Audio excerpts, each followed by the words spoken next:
திருப்தியாக்கி நடத்திடுவார்,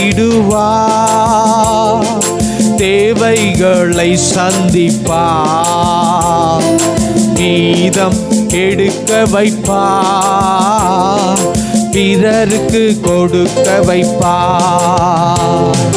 திருப்தியாக்கி நடத்திடுவார், தேவைகளை சந்திப்பார், மீதம் எடுக்க வைப்பார், பிறருக்கு கொடுக்க வைப்பார். பாடி கொண்டாடுவோம், கோடி நன்றி சொல்லுவோம், பாடி கொண்டாடுவோம், கோடி நன்றி சொல்லுவோம். 5 அப்பங்களை